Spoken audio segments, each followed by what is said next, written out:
quiet quitting, then quiet hiring, and then there was even something called career cushioning. No matter what you call it, though, people are not happy in the workplace. Yeah, according to Gallup's 2023 State of the Global Workplace report, only 31% of employees are engaged at work, and 71% think it's a good time to look for a new job. But before you fully check out and submit your resignation, have you tried maybe talking to your boss? Yeah, it could be intimidating, but it doesn't have to be. Jeanine Dargis is the owner of Payroll Vault, and she's joining us now to talk about how to break the ice with your boss. Jeanine, thanks for being with us. It's great to be here. So let's jump in and first start talking about why it's so important for people to have a good relationship with their boss. Yeah, I mean, it's really important to have a relationship with your boss because you'll have better work opportunities, you'll feel more supported, and it's just going to improve your day-to-day satisfaction every day. So Jeanine, why have you found that so many employees are unhappy at work, and what are some of the top reasons? Yeah, so we have unsatisfactory pay. First thing, we have a feeling lack of respect, right? Feeling not respected at work, feeling that there's no opportunities for advancement or for growth. Inflexible work schedules is a big one, and inadequate benefits. That's exactly what we're talking about. Yeah. Well, so in today's career climate, is it possible to get your boss to bend on any of those sticking points? Because those are each one of them, in and of themselves, are big ones. Yeah, absolutely. I mean, in my experience, the bigger the ask, the harder it's going to be for your boss to, suddenly offer benefits if they don't offer benefits, for instance. But, the smaller that you ask, I mean, asking for more respect is going to be pretty easy. All you have to do is ask for the most part. And we do have a couple of tips for you if you're going to set that appointment with your boss to see, if we can get a good meeting and a good, outcome.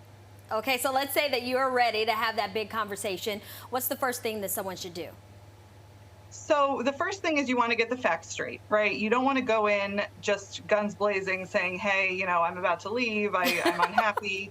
You really don't want to, you want to make sure that you can state why you're upset or why you're unhappy.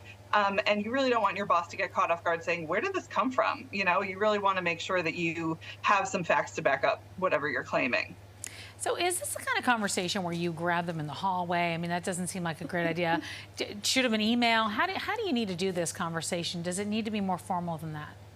Yeah, absolutely. You really should get on the calendar at the very least, right? Just kind of stepping into your boss's office and thinking that they're going to have a half hour or an hour to talk to you is not the best idea, right? First of all, you want to make sure that you give the gravitas of the meeting that you're trying to have, right? Where you're, instead of popping in saying, hey, you have a second, you want to get on the calendar. And that also gives your boss the heads up that maybe you want to talk for maybe 30 to 40 minutes or maybe an hour.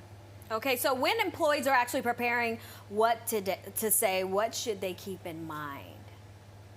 Well, I mean, the biggest thing is you want to be upfront with what you're asking. And I think it's really important to remember when you're talking to your boss that your boss is a person just like you are, right? And their job has challenges just like your job does.